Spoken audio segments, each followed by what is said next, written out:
Hello, everyone, and welcome to Main Event Conversations. Hello, I am the voice, Cheyenne Ortiz, and Happy New Year. This is the first installment of Main Event Conversations here on the Tristan Law Network, and we are bringing it in with a huge party-style atmosphere. We're not talking countdowns and balloons. We're talking about shots. Ladies and gentlemen, joining us this week, one of the best post-pandemic tag teams to come to the Northeast indie scene and beyond, one half of the Shot Callers. I am talking about my man, Flash Carter. This is very exciting for me. You're on the road. Thank you so much for joining us on this Friday. Of course, sorry to come to you remotely here. Last second thing came up, had to make a bit of a drive, but you know, that's the day in the life of a wrestler. Exactly. You're always on the road. You're always on the go. And I got to say that since I've heard about you, the first time I heard about you was through Project Codename and then ISPW. You've kind of been on the spinning wheel of wrestling, constantly traveling, constantly getting dates. Do you feel any burnout yet in what are your early years of wrestling? Obviously, physically, there's a toll that comes with it. But from the early offset, where are you at? Do you feel drained? What's your mindset right now? I mean, you know, sometimes I'll be tired, not getting a lot of sleep. Last night I got like 3 hours of sleep. I had to wake up at 5 a.m. for this drive. But nah, not like emotionally or mentally, anything like that. I mean, I live for this. You know, this is like the dream. If I could, I would be on the road every weekend, traveling to different states. And I mean, as of right now, you know, I'm starting to branch out from New Jersey a little bit. But I mean, I love the drives. I find a lot of really good ways to pass time. And definitely not burnt out, I would say. If anything, it motivates me more because it's like, this is what I want to do in life. You know, this is like the big goal. This is like what you aim for. You want to be on these long drives, go to different cities and see all these places. I think like seeing different parts of like, you know, I've gone to the Northeast, like you've mentioned. I've gone as far out as like Ohio. I think seeing all of the country and hopefully one day other countries is just like one of the perks that kind of comes with the job. You know, I enjoy that. So Are you usually the wheelman or is it Jay, your tag team partner? When we drive together, it's always me. Okay. Yeah, no, I'm not gonna lie. A, I don't trust him to drive my car. Okay. And B, I don't know. I just kind of enjoy driving. I feel like it goes by quicker when I'm in the driver's seat. That's usually how it goes. I think that's a dichotomy that doesn't get talked about in wrestling, is that especially when you're in tag teams or groups, there was an era of which, oh no, it's your turn to drive. You got to this so that everybody could rest. But some people are just like, I'll do it. I just feel better doing it. Even if they're two shits to the wind, they just feel better being the guy behind the wheel. It's not even a control thing. It's reassurance, isn't it? I guess, and like funny story on that. I used to be like Mr. like, I'll drive anyone anywhere. You know, you need a ride to a show, come with me, whatever. And then I remember one time I went with a guy, I won't mention his name, but I let him drive and he asked me for gas money after driving like 5 years of him everywhere without asking for a single cent. And I was like, okay, this is why I drive. Wow. Yeah, pretty much. Oh, that's a tough break. No, I mean, I've never asked anyone for a single cent of gas money. If I have someone on the ride, I enjoy the company usually, you know, see like what music they're playing or what conversations we could have about wrestling or just whatever in general. It's fun, you know, I make the most out of it. How long have you been wrestling in total?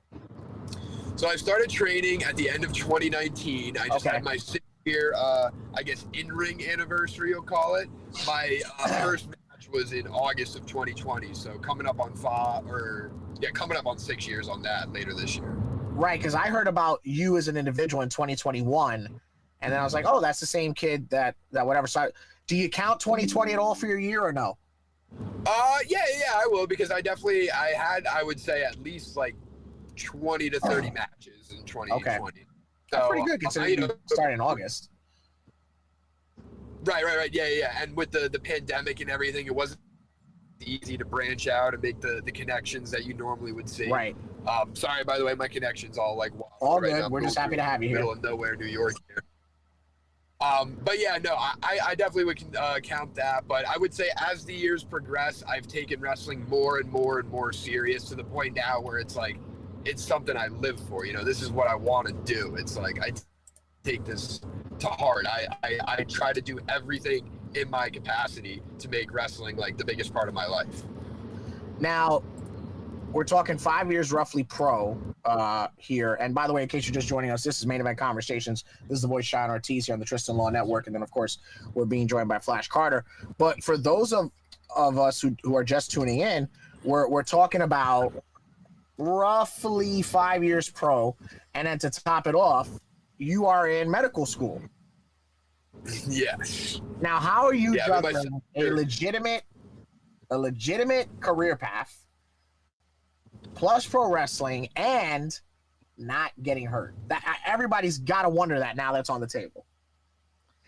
Well, yeah, I mean, that's definitely a big concern in my medical school. I get one of two reactions normally. It's either like, wow, that's so cool, that's so different, or it's just like, you're insane, you're going to throw away your career of becoming a doctor for, this silly made-up fighting type whatever thing, because people don't understand wrestling. No, they don't. Trying to explain it to an outsider. But, it's great because I do have some, like, doctors at, like, the hospital where I'm going to school who are WWE fans. So they've actually come to, like, a couple of my shows. It's really good to, like, feel this.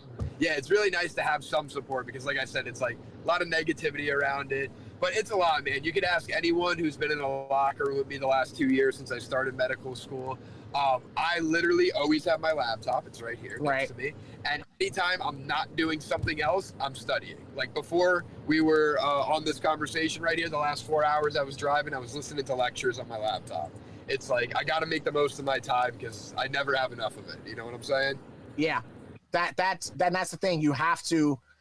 And it's kind of similar to wrestling in the sense of you're always tape studying, you're always training.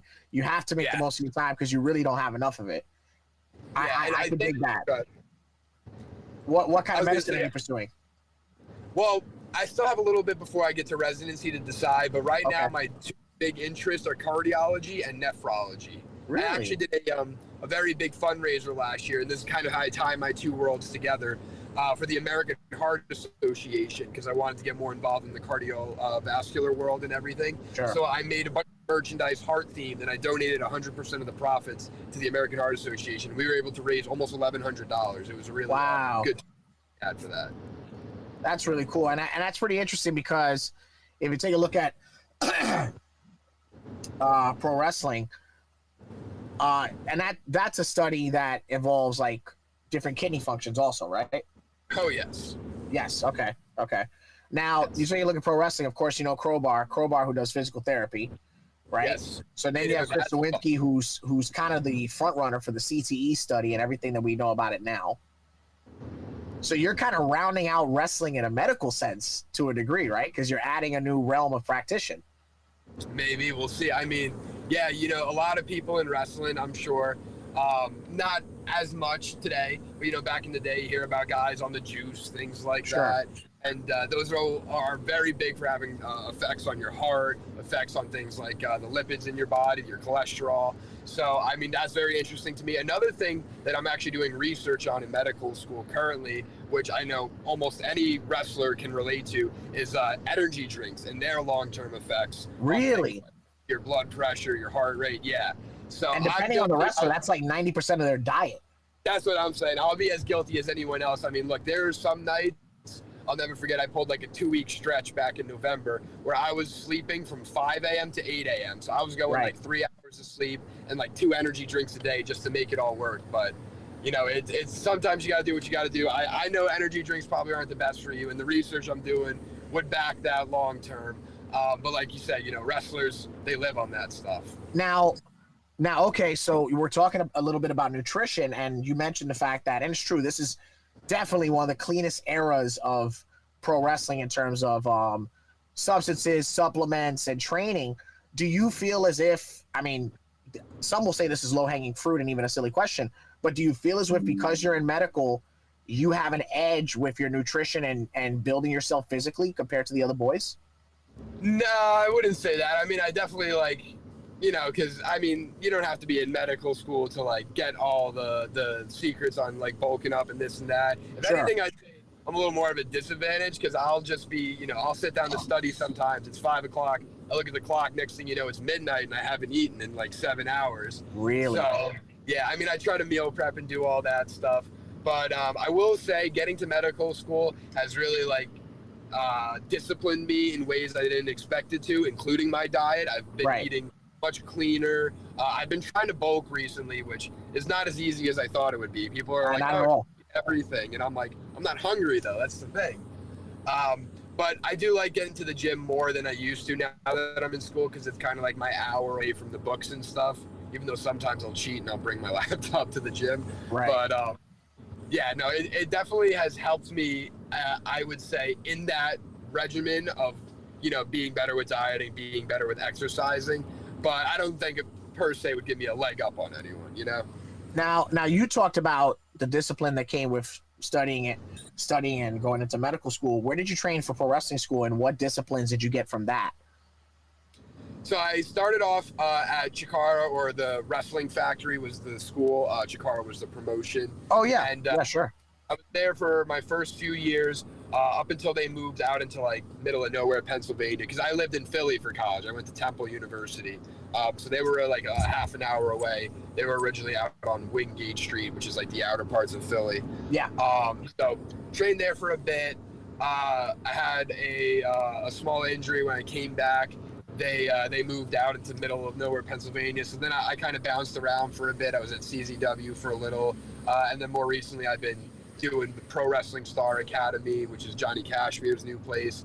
And last year I was going every now and then to the Worldwide Dojo with Cheeseburger. But, you know, always good to get a lot of different inputs, I think. Always good to have different perspectives on things. But like you said, that discipline you learn is kind of more important, I would say. Obviously, you know, you got to know how to be safe in the ring. You got to know how to do your roles. You got to know how to be technically sound. But I would say almost more important than all that, or equally important, is the things outside the ring that you learn through training and through the people who are more experienced than you. You know, you learn how to network, professional, how to do things like set up a ring, you know, like work camera. Like you never know what discipline you're going to be asked to fill at a show that day. And I've kind of learned that being a jack of all trades is a really good way to just kind of get it in. And, you know, if someone tells me, hey, like today you're going to be a security guard, I want to go out there and be the best security guard I can possibly be. And then they'll see that, hopefully, and be like, hey, this kid's, you know, showing effort, showing heart. Let's give him something a little bigger. And then you just keep building on that. The drive and the passion is obviously there. But with that, now again, if nothing else, while it's obviously more work, financially going into medicine after year 2, 3, you're completely stable. So why wrestling? What made you want to do wrestling? Because you could have easily, you know, become a doctor or, you know, whatever else, and been way, way safer, both physically and financially. So why wrestling? Well, yeah, the financial woes, they're still building up. Don't worry. Because luckily I have my parents to help me out. I think my school's about $90K a year though. So that's pretty ridiculous. And like I said, I'm in year 2 of 4. About and that's like 6 years to pay that off, give or take, depending on what you're doing. We'll see. But honestly, like I won't lie to you. I started wrestling. It kind of was like a dare almost. I was in college my freshman year, and I was a super big WWE fan. I was showing it to my roommates who never watched WWE, and one of them was just like, yo, do you think you could do this? Like, yeah, you know, why not? You know, like a couple drinks go by. And you were a fan, or you were just BSing with your buddies? Oh, no, I was a big fan of WWE, always. Like, I was like, yeah, I think I could do this. And, you know, we start drinking a little bit. Next thing you know, I wake up in the morning and I signed up for wrestling classes the night before. So I was like, I guess I'm going to do this. And then I went with it and I had a great time. I found out that I wasn't half bad at it. And I was like, let me just see if I can keep pursuing this. And I honestly was probably going to give it up after about like 7-8 months of doing it. Really? Because at that point, like I said, COVID was at its like peak. There really wasn't a lot of places running. And I was like, yeah, it's cool and fun and all, but like, you know, I'm in college. Like, I wanna go to parties, do this, do that, blah, blah, blah. And then I ran into this guy. I don't know if you've ever heard of him. His name's Tony Cini. He's another wrestler. Oh, yeah, of course. Who I briefly met at training in passing. And I ran into him and he invited me out to an indie show. And he introduced me to a guy, and next thing you know, I was having my first match like a week later on a different show. Wow. So that was like, you know, kind of like a chance meeting. And then in the end, I did end up giving up you know, all those weekends, because like a lot of people don't realize the sacrifice that comes with wrestling, especially at my age. I would go to shows, I would do these drives 3-4 hours every weekend, right? I'd be coming back to my apartment in Philly at 2-3 a.m., seeing all the kids leaving the frat parties, having fun, this and that. Right. I'm always like, that could have been me. And that could have been you. Right. Every weekend I chose wrestling. If there was a show I had a chance to be on, if there was even a chance I could get on a show, I wasn't booked, but I could go out and show face, I was there.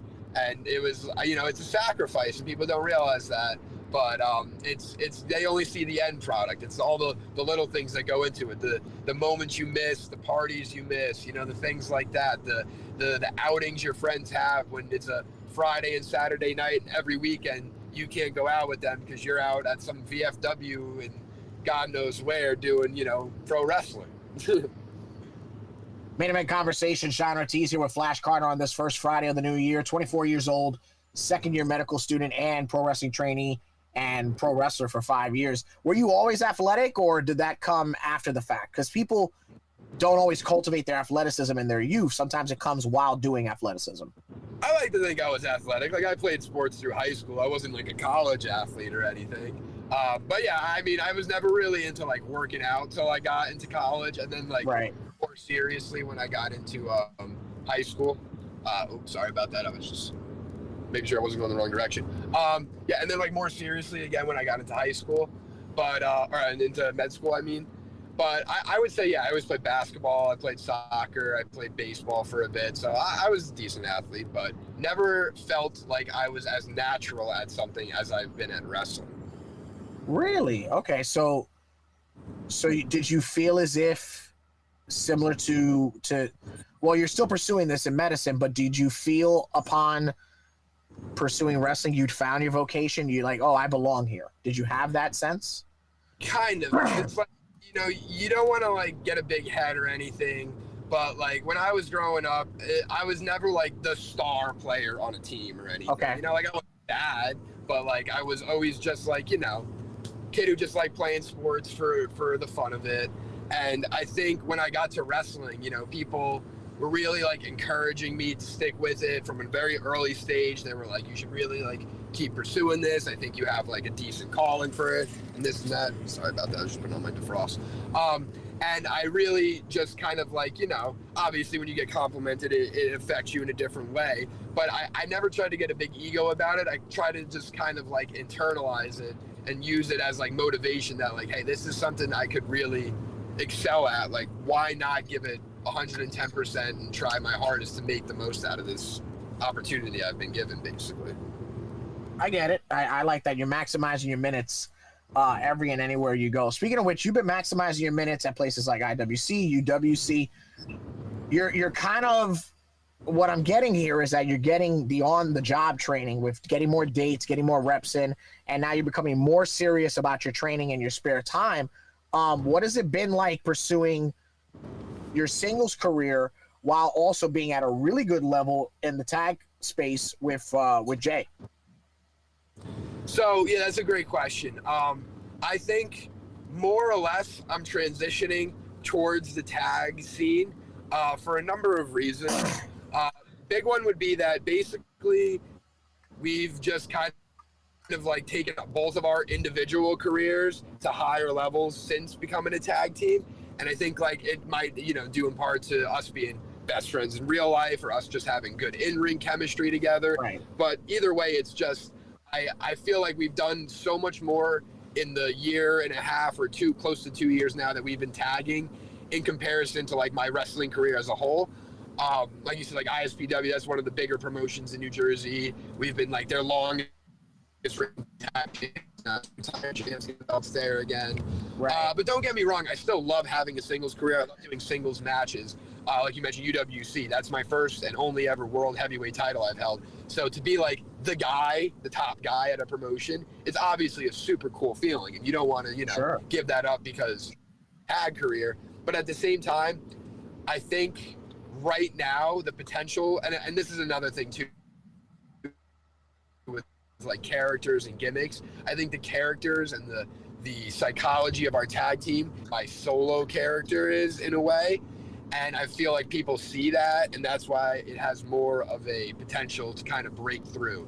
And I don't necessarily oppose to taking singles bookings, but if I had the chance, I would rather take a tag booking, because I just want to get our image out there more, just have us as a team, as a collective unit, be more on the display than me as an individual. That goes right into my next question. Who comes up with the idea, the concept of the shot calls? Is that you guys, because you're best friends, because you guys, did you join wrestling together? Like, what? Tell me about the genesis of the friendship and the gimmick. Whose idea is that? Sure.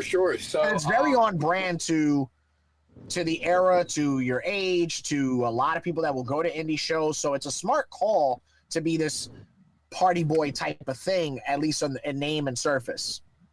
Well, I guess I'll start by saying it's definitely not just like a gimmick. It's, not as drastic as I would say we are in real life, but it's pretty close to our real personalities. But Jay's been wrestling longer than me. He's been in the game for like 10 years at this point. We met at a YouTube show that we used to do, GTS, if you've heard of it. They do like tapings and stuff. So we met there, and then, we kind of just stayed in touch on the indies here and there for the first like 2-ish years that I wrestled. And then I turned 21. And when I turned 21, he started bringing me out to the bars with him, and that's where like our friendship really blossomed, and we kind of just became best friends from there. Right. And things took off. But I think I was, I want to say, what was it? Probably like 3.5-ish years into the business. And, I felt like this is the great thing about wrestling. Whenever things become stagnant in wrestling, something big always ends up happening, and it brings me right back into it. So at that point, TJ Marconi, if you know who. Absolutely. Actually, he saw us going out all the time on Instagram, on Snapchat, at all these bars. And he's like, you guys are already playing the characters you need to be. You just don't realize it. He's like, you guys need to make this into a tag team. So we credit him with bringing our team together. We credit one of our other real life friends, Tommy D. He's not a wrestler, with coming up with the name Shot Callers. Right. But yeah, so we kind of like, we tried it out. We did a test run at a TJ Marconi SWF collab show. Okay. And it got a really positive reception. And the guy who runs ISPW was there, and he brought us in from that. And we got some other guys' attentions from that. So we really should, go with. And then over time, it just kind of gradually started going more and more. And now it's just like, it's great, because it's at the point where like, we'll go to some of our favorite bars at like the Jersey Shore, and like people be like, oh, it's the Shot Callers. And it's just like the coolest feeling. I love like being that character. There's equity in that name already. Yeah, I love it. It's awesome. Like there's some guys who are like, I'm not going to lie, Jay probably knows more people than me down the shore when we go out, but there'll be people who I don't even know handing me drinks and stuff because they're like, oh, it's the Shot Call, let's have a shot. And it's, I don't know, it's a fun time. Now, let's transition a bit to, while we still got Flash Carter here on the line for Main Event Conversations, be sure to drop any questions, comments, concerns in the chat. Thank you so much for joining us on the first Friday of the new year. Now let's talk a little bit about the singles, because you mentioned being the guy at UWC. How surreal is that for you, and what does it mean to you? Because it's your first taste of singular representation, and that goes a long way in pro wrestling in general. Right.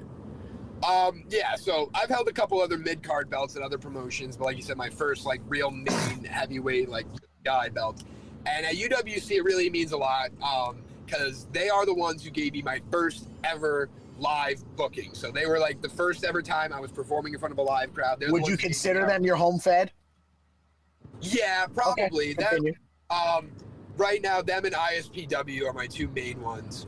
ISPW more so, I would say, for the Shot Callers, even though the Shot Callers have been at UWC as well. Like I said, I'm more of a singles wrestler there. But yeah, so to be like that new kid who's never had a match before, like I'll never forget this one guy, and I'm real good friends with him now. His wrestling name back then was Adonis Valerio. That I go up to him on the first day that I got there, and they told me I was wrestling him. And he was like, oh, so how many matches in are you? And I was super embarrassed to be like, this is my first ever match. Right. And I could see like the look on his face, and I'm like, fuck. Like, Yeah. oh, I'm sorry, I don't need to curse. I don't know if I can curse on here. But I You was can like, now. It already happened. I was like, oh man, like I definitely just like ruined this whole guy's day or whatever. But to be like that kid who had nothing, proved nothing, and to establish a fan base there and work my way all the way up to the top of the card to the point where now I'm the main event. I'm the one with the heavyweight belt defending it every month. And it's just like a surreal feeling to me when I look back and think about that. Because like I said, a lot of people when I started were like, you know, definitely inflating my ego and giving me lots of praise. And that's one of the biggest places I would say did that. And I don't know if I would still be wrestling if it wasn't for, you know, how well things went there in my early years or early days. What are some of the matches that have stood out for you from both the standpoint of being a singles competitor, being a Frontier champion, and of course, obviously being part of the shot callers?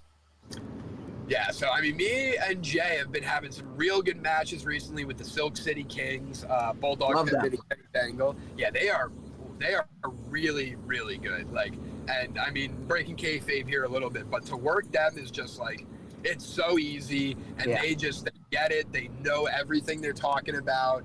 And as of late, I've been trying to really dive more into the psychology of wrestling and like what bigger promotions, you know, you look at your WWEs, your AEWs, your TNAs, what they're looking for in terms of storytelling and match, you know, composition and what they like, what they don't like. And when I like get these things and I do seminars, I do all this stuff, I take notes. When I present it to people, sometimes people are very, what's the word I want to say, like hesitant to implement the things I'm saying. You know, like if someone gives me a big move early on in the match, I'm very big that you should make the first 2 fall count. You know, it shouldn't just be, oh, here's a move 30 seconds into the match, but because it was a decently big move, it's going to be a 2 count. You know, it doesn't have to be like that. So like they're really, really good at like implementing those things, and I think that they're just kind of naturals. So I would say they're definitely up there for my top ones.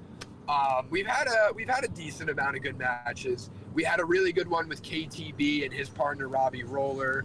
Okay. That was a really fun one. Singles wise, I guess this is a little bit of a Mark answer, but like I had a really, really fun TLC match that was like 30 minutes long with Eric Corbis. Oh, okay. You know, storytelling, I don't know if it would be the best, but in terms of like spots and crazy stuff we did, definitely was really fun. And I love it because there's an iconic picture of me at the bar like 2 hours after that match with Jay, and it's me like holding my shirt up, and I have literally like chair indentations and welts and all like, that stuff. Oh my God, I look like I just went to war and came back, and the first thing I did was go get a drink at the bar. But yeah, no, like that was awesome. Did some really cool spots in there. We did like a chair setup where it was like 6 chairs, like 3 and 3, and I got slammed through it from the top rope. A lot of cool stuff. Trying to think what other ones. I did a 2 out of 3 falls with Joey Adams. That was really, really good. That was my first ever singles belt I won. That was a mid-card belt. I had a good one very recently, and I take a lot of pride in this. So Joey Angelo is a guy at UWC. He's not really, at as many promotions as I would say like me and Jay are, but he's at UWC every month. And we got paired up in the main event for a match for the belt that I was defending like 2 months ago, I want to say this was. And I went into it knowing that I was probably going to be like the vet in the match. And that's, you know, not super duper like unheard of for me, but it's not like it's a common occurrence, you know, only 5 years in. But like I went into the match and I was like, look, dude, trust me. I'll talk to you, listen to me, and like I want to do the match this way. And he listened to me like to a T. And when I tell you, I am so proud of how this match came out. I mean, everyone there was saying it was both of our best matches we've had there. And I think the story we told with him working my leg, him, a really big fan at that promotion, had just unfortunately passed away the month before, and he was a huge fan of mine, so we even worked that into the story. The way we were able to build that story and execute it in the match without any botches, without any like awkward moments, I am very, very proud of putting that match together. Okay. And we actually are fighting each other again on January 10th, so we'll see if the rematch is just as good. Look at that. One point I want to make to you, a small piece of advice. I'm sure you get like so many, but especially for tag team wrestling, but you should do this for all your matches. You mentioned how usually it's a 2 count and it's never a big move to go into it, right? Yes. Small piece of advice. One thing that I think is missing from wrestling right now, especially on the indies, is a 1 count. Well, that's what I'm talking about. Yeah. Like, I think you should build to the 2. I'm not saying a bunch of 1 counts, but implement it in your well, I don't think a 1 count is a falsie, but you get what I'm saying. I think a lot of matches would do better with a 1 count incorporated into the build to the finish. Absolutely, yes. No, I get that 100%. And like, I'll even like go as far as to call for it when we're doing a match. I'll tell a guy like, look, we're gonna do this and this in our opening shine, and I want you to kick out at 1. You know? Right. Like, I'll put it in. I'll make an effort to say that, because you never know. That's the other thing with wrestling. I've learned you don't want to leave things up to chance, because you never know what someone else is thinking, what the background is, what moment or what their mind's at that moment. So it's, you just want to always clear things before you go out there, especially like things like that need timing or things of that nature. But yes, I agree. The 1 counts matter a lot. And the reason I think they would matter the most, I'd argue, is because then that 2 count matters even more. Right. When it happens. Right.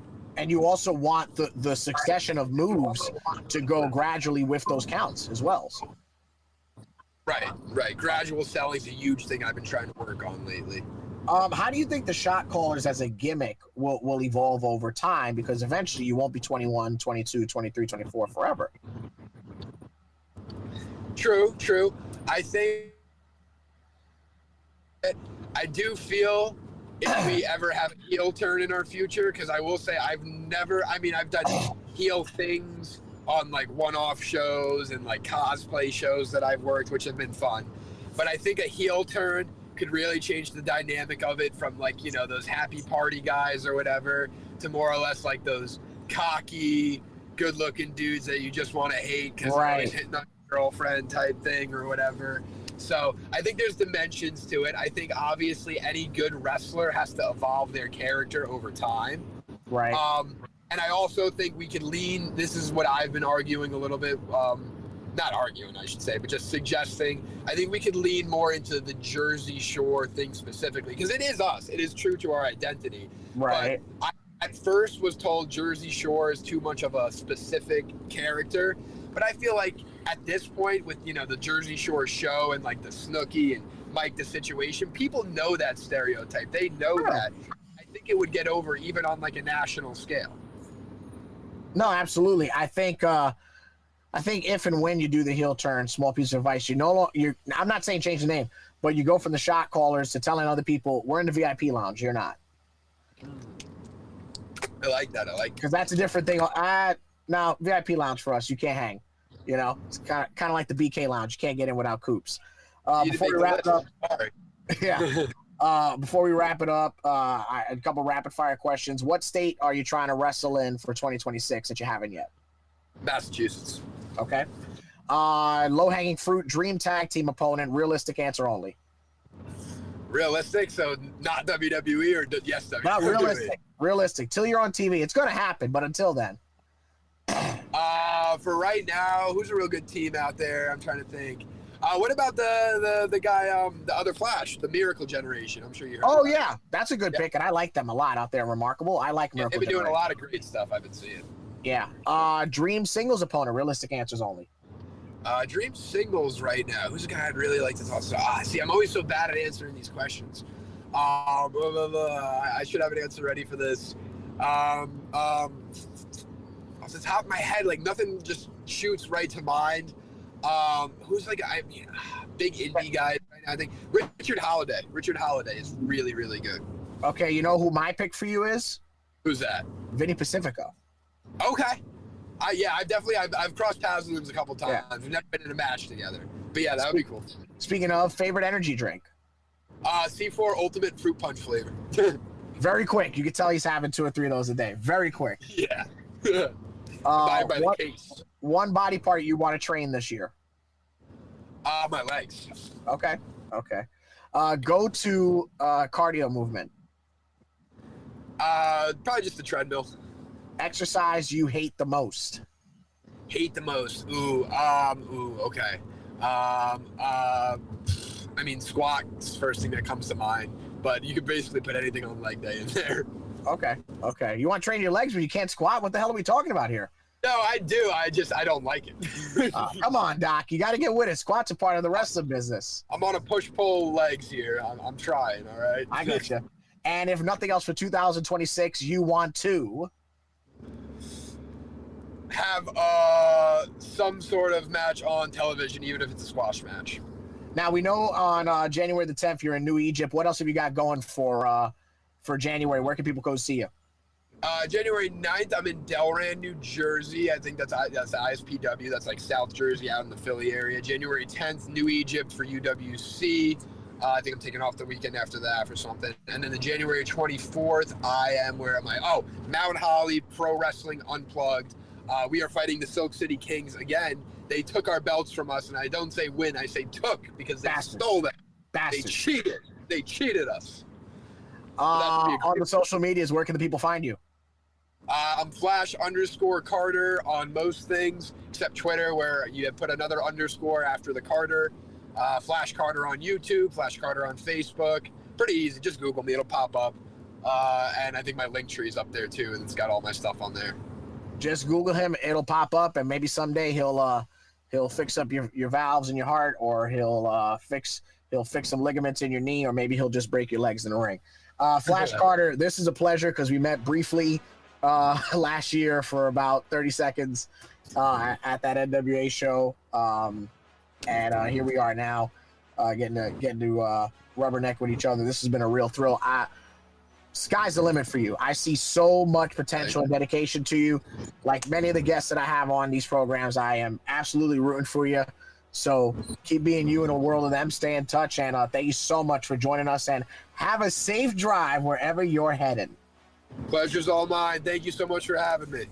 Absolutely. And ladies and gentlemen, of course, this is the voice, Cheyenne Ortiz. Thank you so much for joining us on this week's edition, the inaugural edition of 2026 Main Event Conversation. Of course, you can catch me at linktree.com/Cheyenne the Voice. And the Independent Wrestling Event Center returns next week with all the upcoming events for January of 2026. Happy New Year, everyone. This has been Main Event Conversations.